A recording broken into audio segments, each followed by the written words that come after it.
everybody. I'm Johnny Torres, and this is another episode of Osprey Observer TV. With me, as always, Editor-in-Chief of the Osprey Observer, Marie Gilmore. Hi, Marie. Hi, everybody.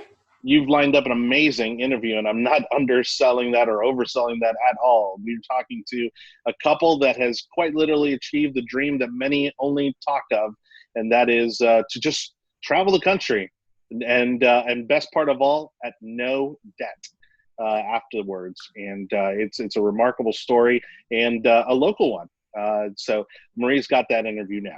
Hi, everybody. I'm really excited about today's guest. We actually have a young couple I've gotten to know over the last couple of years, and we've done some stories on their lifestyle, basically. They're Newsome High grads who went off to college, graduated debt-free, and when they started their careers, kind of realized there might be a better lifestyle out there for them. So they've actually created a brand called Trip of a Lifestyle. So Stephen and Lauren Keys, thank you for joining us today. Hey, Great to be here. Good to be here. So tell us, what is a Trip of a Lifestyle? What is your brand that you guys are creating, and what makes you so unusual for young people that you're doing that's different than everybody else? Well, basically, we just promote the idea of financial independence, and that you can kind of reach a really good financial place at a young age and kind of spend your time doing what you want to do instead of what you feel like you have to do. So we encourage people to, achieve like a high rate of savings, invest their money, and especially at a young age, and then you can do really fun stuff if you do all that. So over the last 8 years or so, we've been able to, since college graduation, we've been able to take a lot of time off work and travel a lot and do stuff that we find is, fun and enjoyable and get away from the grind and stuff. And now at this point, we're 29 and 30, and, we call ourselves, I guess, semi-retired at this point, where, we could sort of live off of, to some extent, the returns from our investments and maybe just work a little bit part-time to supplement that. Work because you want to work, not because you have to work, right? Exactly. And actually, you guys came up on my radar because I first started sort of reading about you and following your blog when you took a 7-month honeymoon vacation to Hawaii and then ended up coming back. And it didn't cost you anything, right? Tell me about that. Yeah, so basically, our philosophy on travel, I guess, and on a lot of things, but travel especially, is that it doesn't have to cost a lot of money, right? You don't have to do things the traditional way, the way that you see everybody else do them. So, when we got married, we were thinking of okay, what are we going to do for a honeymoon? What's that going to look like for us? And, we thought about the traditional honeymoon path where you take a week or maybe 2 if you're lucky, and you go somewhere expensive and you say, you know what, money is no object because this is my honeymoon. And, maybe it'll cost a couple $1,000s, maybe it'll cost $5,000, something like that. But for us at the time, our annual living expenses for the two of us combined were somewhere in the vicinity of $20,000 a year. So for us to think of spending $2,000 to $5,000 on a vacation for a week or two, it was unthinkable. It was we've worked so hard to keep our expenses so low and keep our savings rate so high and save this money that it doesn't make sense. Why would you blow it on something like that? So, we thought there's got to be a better way to maybe do a vacation like that. So we kind of thought it through, and we thought, well, we've never been to Hawaii. That sounds fun. It's not exactly cheap to go to Hawaii, but we've figured out a way to make it work. So our plan was, instead of just flying off there and staying for a week or two and spending, thousands of dollars on plane tickets that only buys you a week of time there, what if instead we moved there, quit our jobs and just said, hey, we live in Hawaii now, and just live there for a while.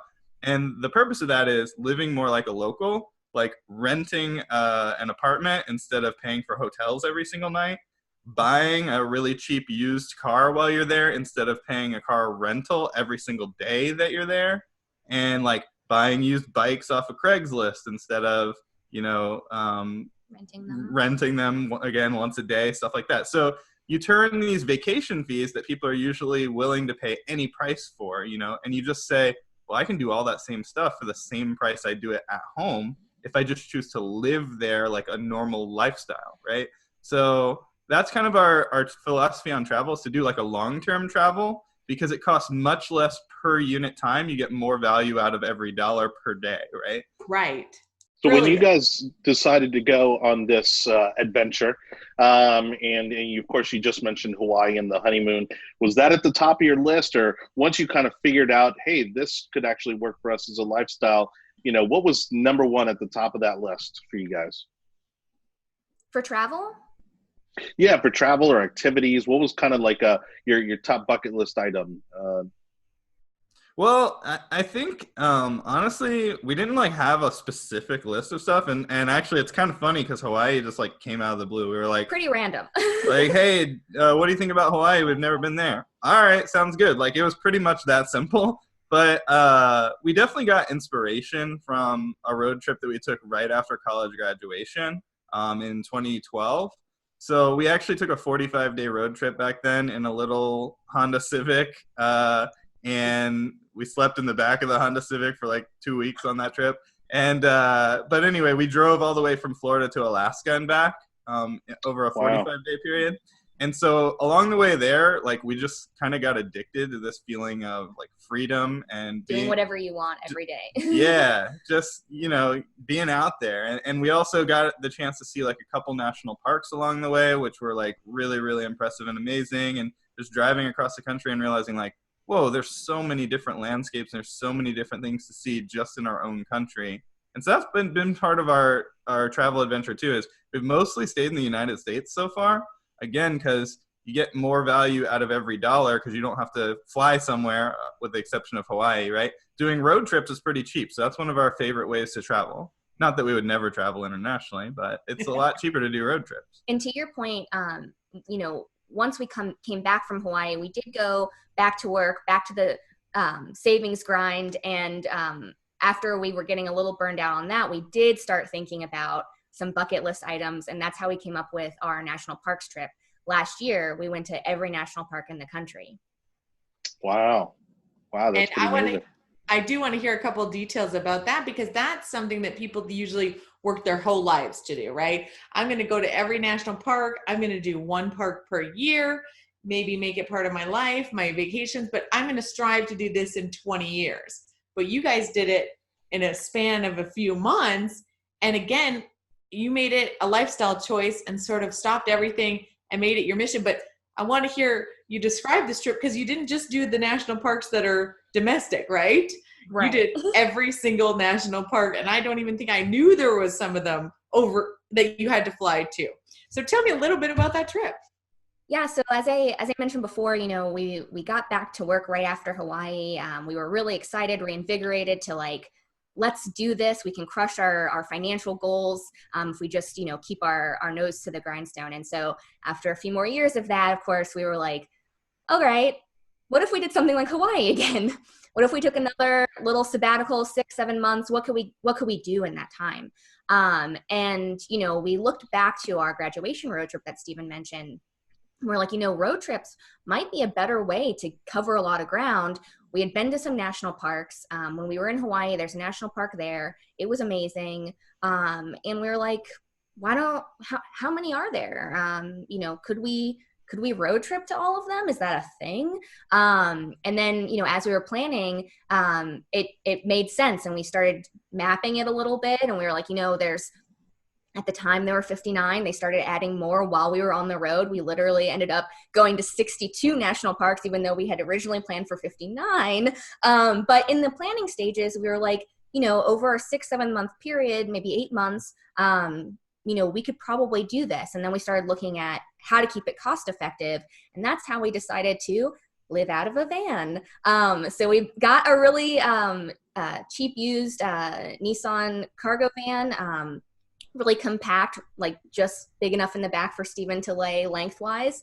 We built a little platform, threw a bed on top, and hit the road basically. It got really good gas mileage, which was huge for us. We drove all across the country to Alaska and back again. But there were a lot of parks that are far flung, particularly in Alaska. There's 8 parks only 3 of them are on the road system. So you have to take these little planes.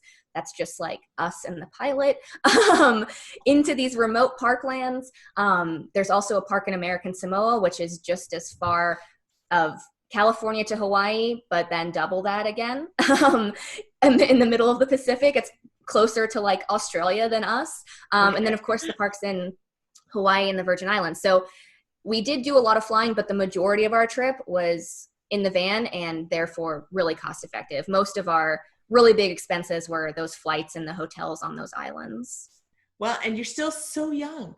So you must have, what's next for you guys? I mean, you're back here, right? You're back in Florida right now. You're living this great sort of semi-retired work when you want lifestyle. So what are you now planning for? What's the next trip for you? We definitely want to do more travel, but, you know, obviously with COVID-19 and stuff, it's tough.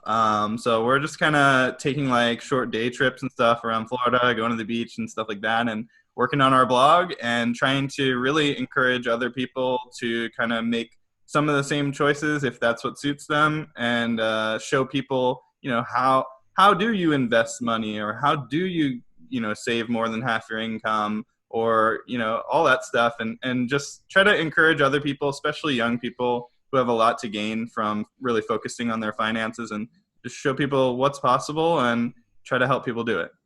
Well, you guys are very mature, obviously have solid heads on your shoulders. You're on such a great path without starting out your life in debt and then deepening that debt as you get cars and house, and usually that's what ties people down, right, is a mortgage and car payments. And so they're sort of tied to their position of job, career, because they have all these bills to pay. So you guys are living the dream. I think you're doing such a great job, and I'm so proud of both of you and excited and sort of inspired by you. So I kind of, you know, I'm starting to make some motions to learn how to live that kind of a lifestyle and not be so tied down, although I have the greatest job in the world because I get to do things like this and talk to people like you every day. So really it's not a difficult job, but I do want to have that freedom to do the national parks tour. I'm not sure I can make it all the way to some American Samoa, but the 8 national parks in Alaska, I actually didn't even know there was 8 of them. And so that's an inspiration right there, because I do love Alaska. I've been there one time, and now it gives me a great reason to get back there. So you guys are doing an awesome job. We'll make sure and put your website, Trip of a Lifestyle, on the bottom when we edit this video all together. And I'm sure there's even more information and more inspiration people can find by following you on social media and reading your blog, because I really enjoy reading about your trip. So keep it up. I'm going to follow you guys for a long, long time. Thanks, you too. Thank you again to Stephen and Lauren Keys, and we will definitely be following more of their adventures as they have the Trip of a Lifestyle. Marie, meanwhile, what's happening over at the Osprey Observer?